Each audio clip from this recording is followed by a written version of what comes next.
Hello guys, how are you? I'm Hardeep Singh. Welcome back to your own YouTube channel. IELTS updates and recent exams. For more updates related to recent IELTS exam writing test topics, listening, reading, practice test, and speaking, you can guesswork. Please, guys, participate in everyday listening and reading practice test to achieve your desired band score in your actual IELTS exam. Please hit the like and subscribe button. Press the bell icon for the upcoming notifications. Don't forget like, subscribe and share my YouTube channel and my Facebook page, IELTS updates and recent exams. Part 1. You will hear a university student radio station broadcast. First, to look at questions 1 to 6.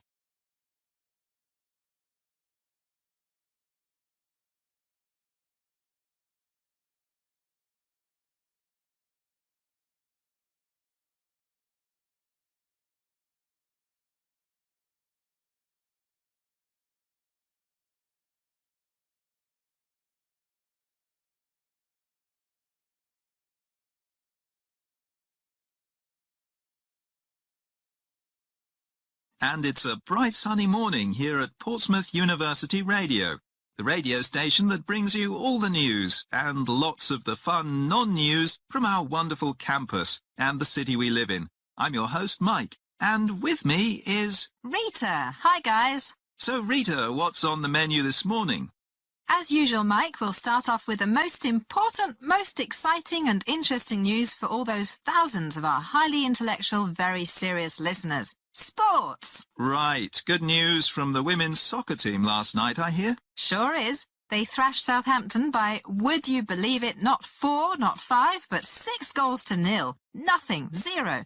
So the team's looking good for the Southern England University League that starts this Saturday. Did you see the game, Rita? I wanted to, but was stuck in the lab playing with rats. See the game? Against our closest rivals? Do you think I'd have missed it? Great game. So, who scored? No surprises here. Molly and Baker scored the first 3, all in the first half. Susie Smith, last year's top scorer, hit the net 5 minutes into the second half, followed 2 minutes later by Joan Michael. Then Molly finished off the massacre just before the final whistle. Fantastic players, great team. All our listeners know Susie Smith, of course, the blonde dynamite, and Joan Mitchell from last year. But Molly is new on campus, a first-year postgraduate medical student, all the way from Ghana, where she played for the national team. Top scorer. An amazing 25 goals in international matches last season. African Woman Player of the Year. Look at questions 7 to 10.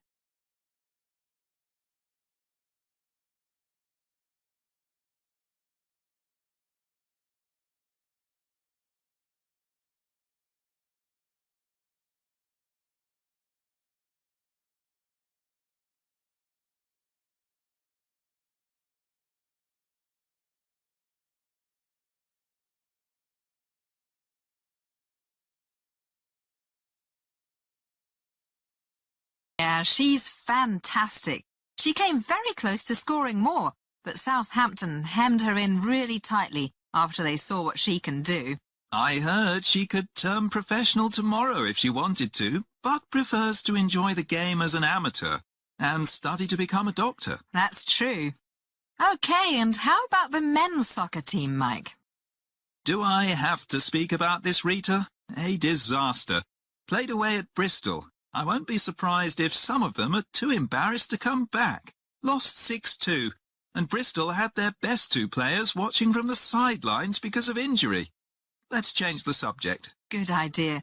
No other sporting news today, but lots coming up this weekend. Now to the bad news from the Students' Union. Really bad news. Prices in the cafeteria and bar are going up by an average of 10% as from Monday. 75p for a cup of coffee. £4 for a pint of bitter. My favourite beer. So, complain. There's a demonstration planned for outside the Students' Union building at noon tomorrow. See you there, and you can phone us now, 8759 765, to tell us what you think. That is the end of part 1. You now have half a minute to check your answers.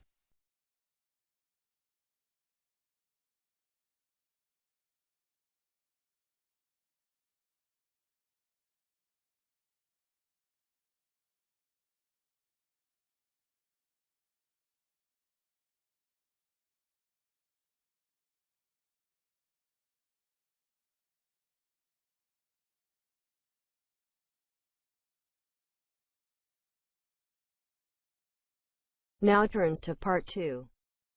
You are going to hear an address given at the annual meeting of an international computer company by the company president.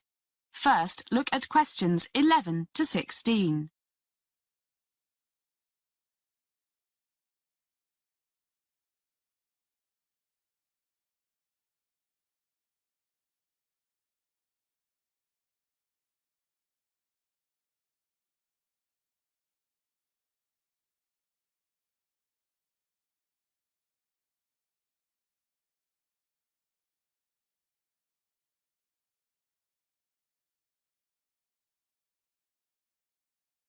Good morning, fellow members of the board, staff members, and our dear stockholders.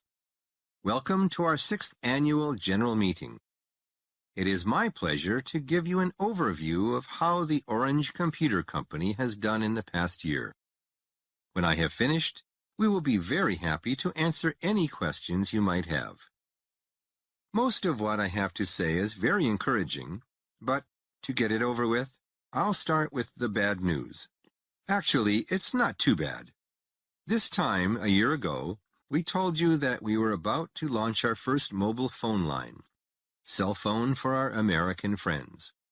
After a major promotion, our 4 mobile phones hit the market exactly 1 week later.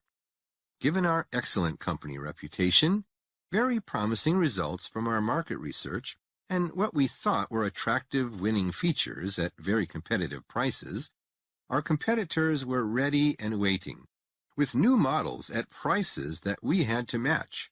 So match them we did. But given the difficulty of breaking into this market, sales have been disappointing both in Europe and especially in North America.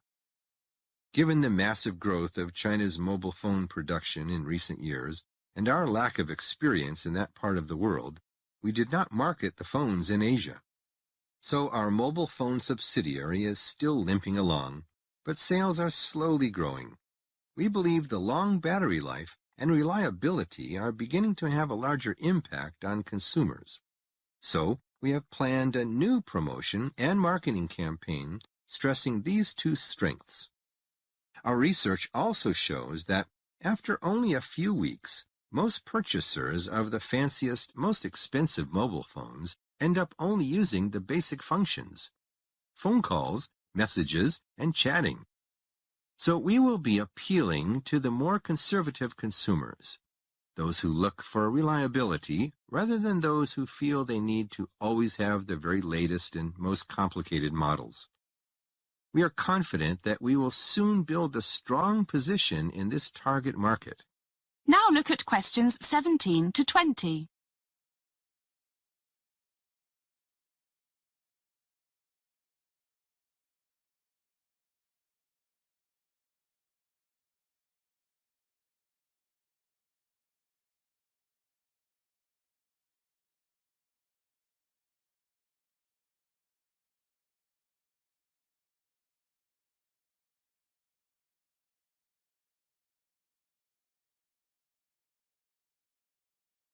Now for the good news.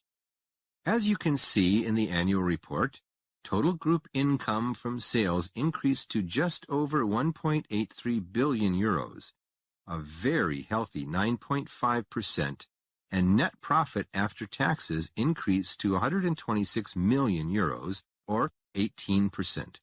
So you can look forward to a significant rise in share dividends and an even bigger increase in the value of your stock holdings in Orange Computers.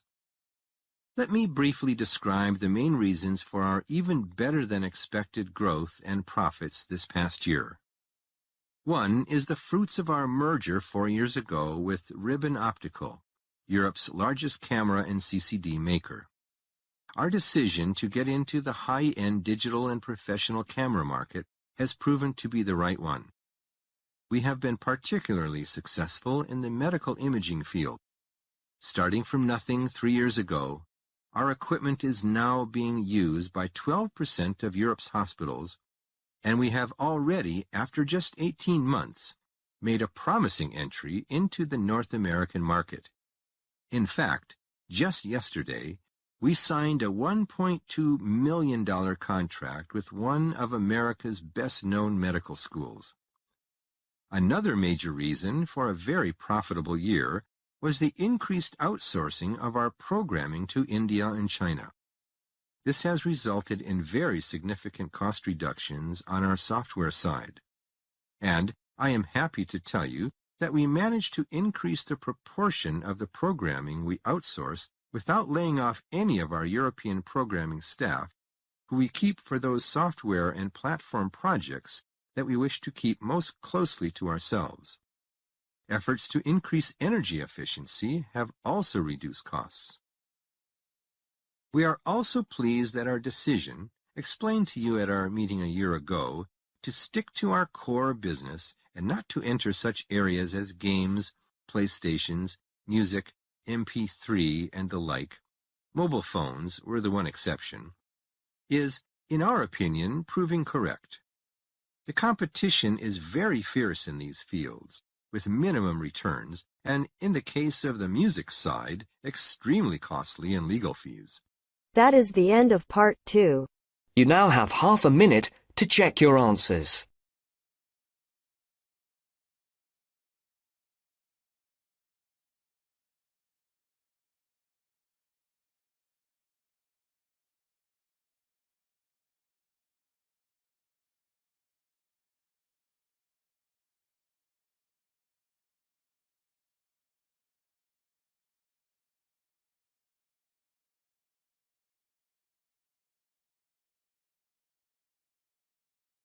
Now turns to part 3.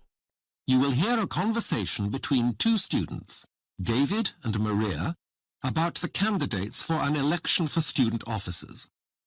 First, you have some time to look at questions 21 to 23.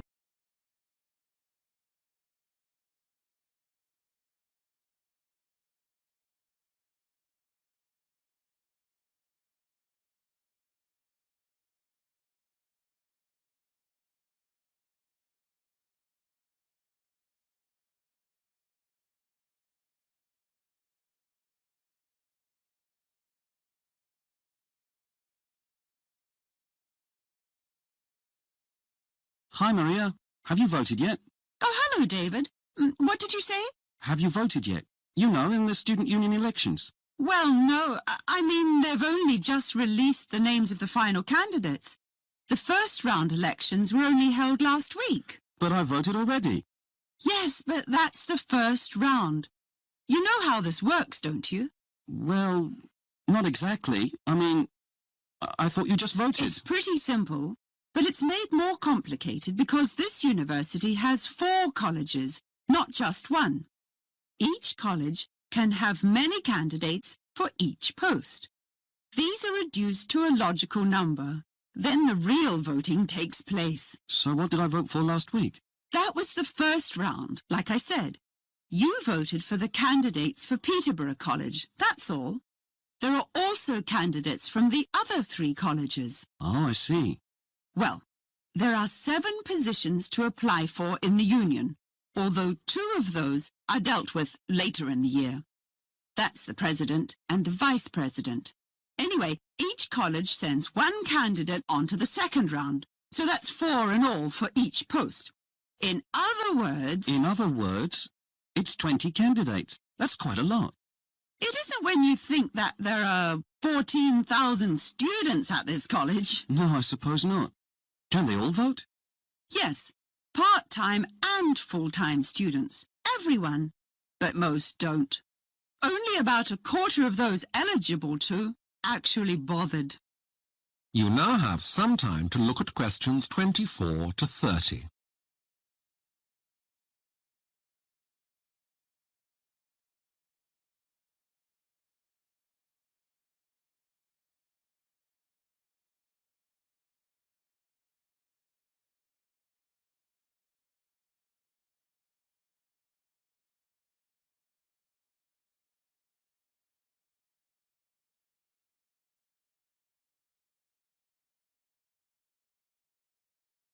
So, who are the candidates from our college?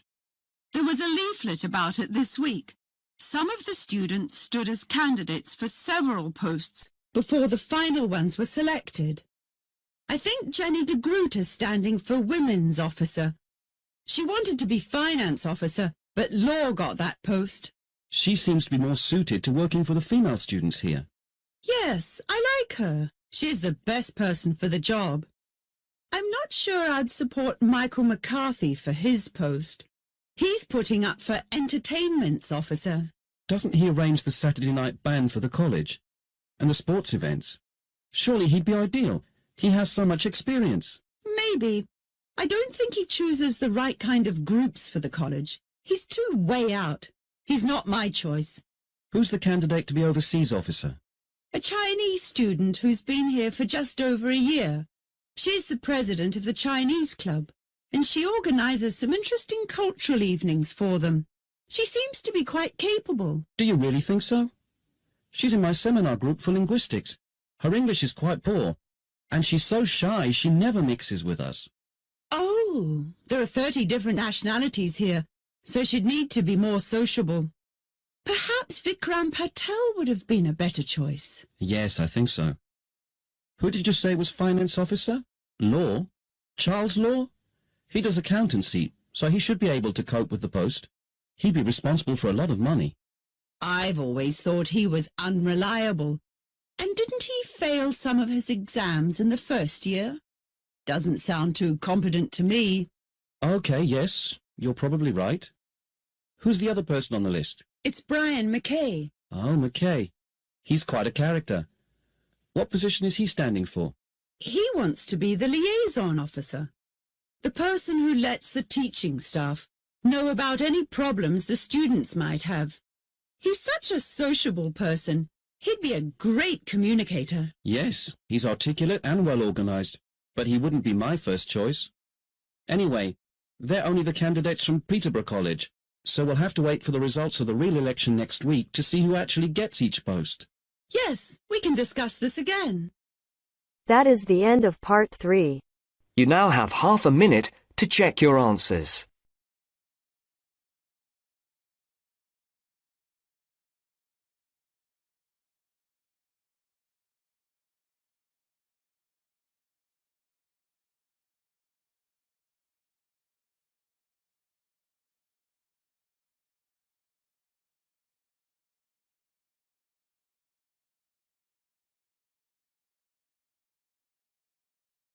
Now turns to part 4. You will hear a lecturer giving a talk on languages. First, you have some time to look at questions 31 to 40.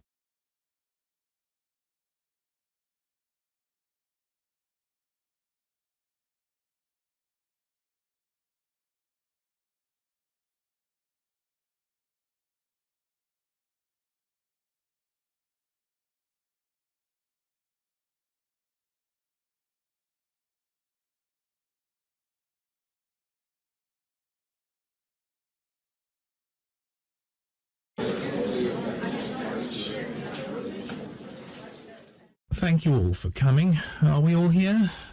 Right, well, let's begin. This lecture, as you know, is the third in our course, Introduction to Linguistics. Today, we'll be looking at a variety of different languages, not any one specific one, and we'll be looking especially at languages which can help us understand how both language and languages evolve. Another issue that we will be exploring is the way in which languages have changed over time. These are fairly complex areas and they have proved to be rather difficult to grasp. And there are many different theories, some of which we'll look at today. But first, I want to talk briefly about a few different ways of looking at a language. Now, the language we all speak, English, is what is called a natural language, like French, German, Greek. What do we mean by that? Well, it's a difficult term to define, because most languages have evolved naturally, except for a very few, such as Esperanto, which was invented in the 19th century. So, I suppose that what we mean by natural is a language which we consider stable, fixed, not constantly changing. Now, as we know, all languages are in fact constantly changing, so it's something of a misnomer. But let's put it another way. Natural languages are considered by us to be permanent. They didn't appear suddenly. They grew up out of other things. Now, I want to contrast these languages with two other kinds of language: Pidgin languages and Creole languages. A Pidgin language is a language which is forced into being by circumstances, usually some sort of situation where two groups meet and don't speak each other's language, and they invent an intermediary language, usually for the purpose of trade or sometimes war. An example is Tok Pisin, which is a pidgin spoken in Papua New Guinea. A Creole language, on the other hand, develops from a pidgin into a full language. This happens when the pidgin starts having native speakers, that is, people whose first language is the pidgin. This happened in the case of the French Creole spoken in New Orleans, for example. Pidgins are found all over the world, especially in areas which are, or were, once important trade routes: the Caribbean, China, Indian, the Pacific. Basically, pidgins can be identified with one or two important characteristics. They are made up of parts of the two languages spoken by the group that have met, the trading groups or whatever, and they are usually based on a simplified form of one of those languages. That is, their grammar is a less complicated version of the grammar in one language. They use vocabulary from both languages, but there are fewer words, so each word often has more than one meaning. For example, in Tok Pisin, grass belong face means hair or beard. The pronunciation is also made simpler as pidgins lose the complex vowels of the parent languages. Creoles, on the other hand, formed when pidgins are learnt as a first language, are just as complex as so-called natural languages. They are expanded pidgins. There is often a considerable element of politicalization, as the emphasis moves from communication, which to pidgin speakers is most important, to community, which is the mark of a Creole. That is, a Creole is a community who speak a different, marginalized language. They often have to struggle to get their language recognized. As to where pidgins come from, there are basically two theories. The first claims that all pidgins are descended from a medieval trading language, what you might call the first pidgin, called Sabir. This is believed to have been based on Portuguese. It was spread as the Portuguese traders went from place to place. That is the end of part 4. You now have half a minute to check your answers. So guys, don't forget like, subscribe and share my YouTube channel and my Facebook page, IELTS updates and recent exams. For more updates related to recent IELTS exam writing test topics, listening, reading, practice test and speaking, you cut guesswork. Please guys, participate in everyday new IELTS listening and reading practice tests to achieve your desired band score in your actual IELTS exam. For more IELTS material, visit my official website www.ieltsupdatesandrecentexams.com. The link is given below in the description. If you need PDF files of latest IELTS material, then please join my Telegram channel. So guys, please write your score below the comment section. Again, thanks for listening. God bless you all guys. Stay tuned, stay safe.